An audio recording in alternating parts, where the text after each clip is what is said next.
Voici Karine Jupin, s'il vous plaît, sur la scène du Beffroi à Montrouge.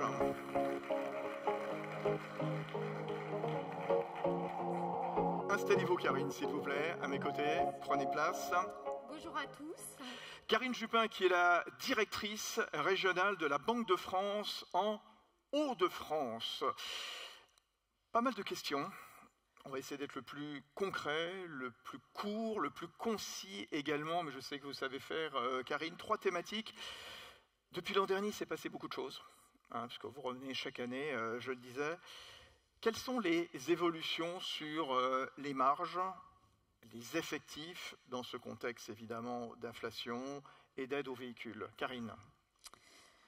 Alors, déjà, ce qu'il faut avoir en tête, parce que c'est vrai que j'étais là l'année dernière, c'était la première fois pour moi, mais... vous avez aimé, manifestement. Voilà, et puis je remercie surtout la FNTR et notamment Madame Berthelot de nous renouveler la confiance. C'est la meilleure. Voilà.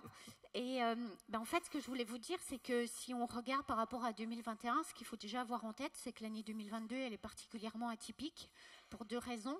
D'une part, ça a été évoqué par les précédents intervenants, mais sur la hausse des carburants qui est venue gonfler les chiffres d'affaires et qui du coup bouleverse malgré tout l'analyse.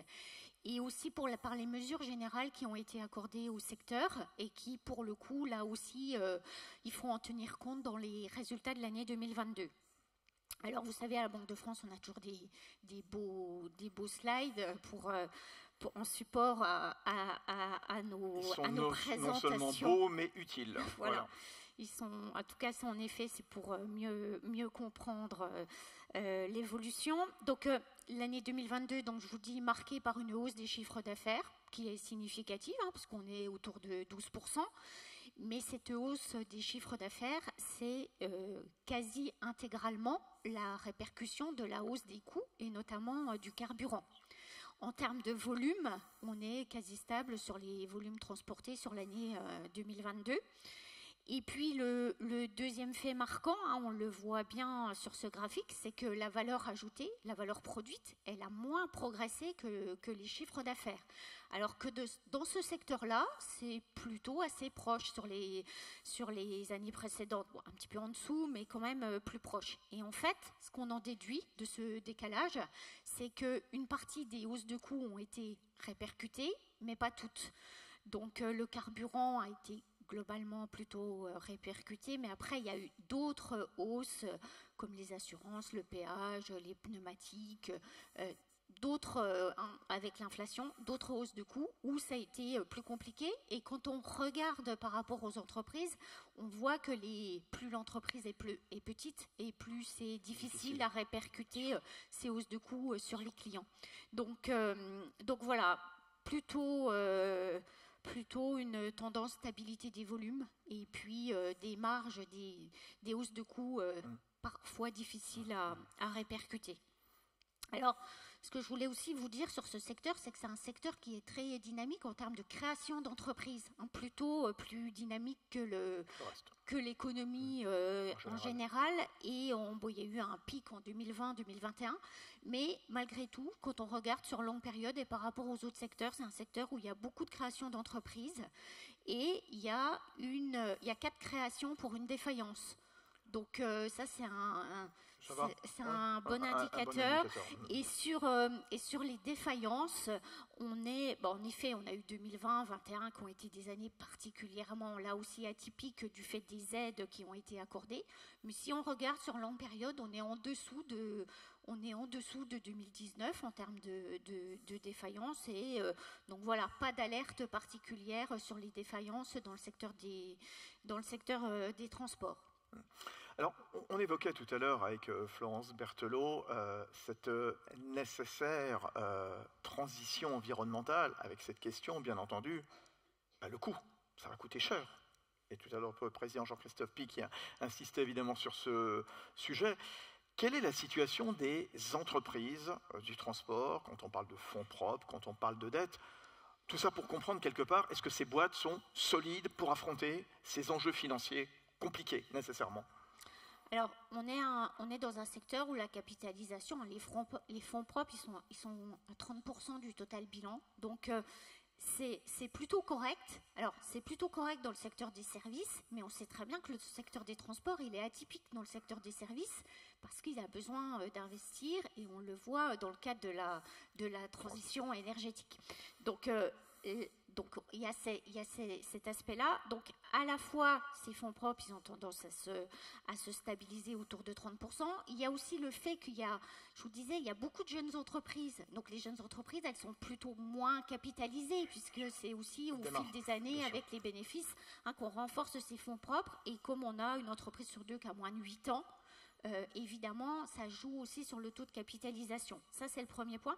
Deuxième point, c'est sur le taux d'endettement de ces entreprises, donc qui a tendance à se stabiliser, mais plutôt à la baisse. Donc, on pourrait dire, sur l'année 2022, on est plutôt dans une bonne tendance en termes de capacité.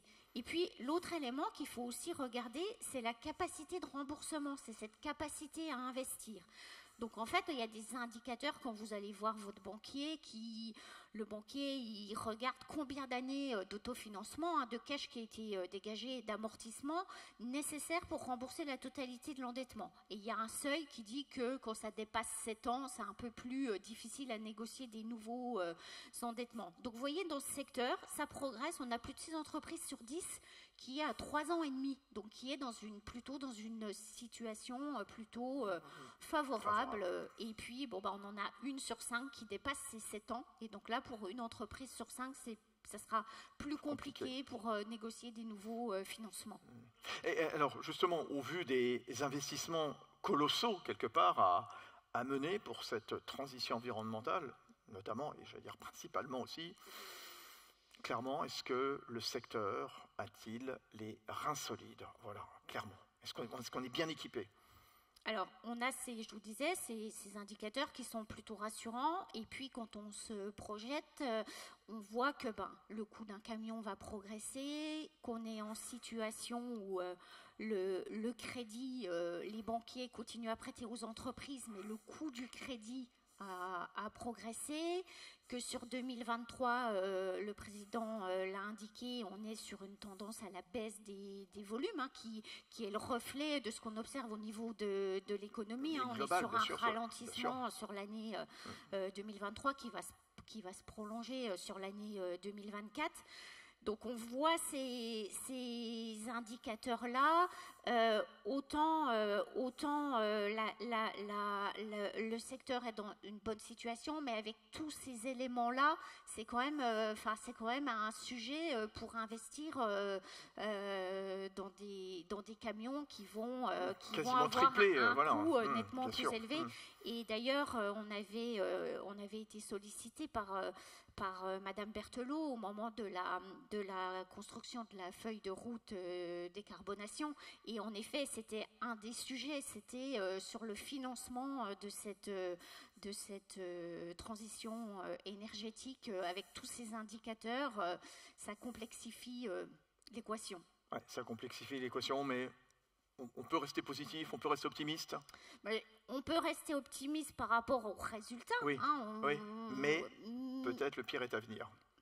Plus dur est à venir. Je ne dirais pas comme ça, pas le pire, mais en tout cas, on a un sujet avec ces différents indicateurs. D'où la question, serons-nous prêts? C'est la question qu'on va se poser dans une prochaine table ronde. Voilà. Exactement. Avec des acteurs.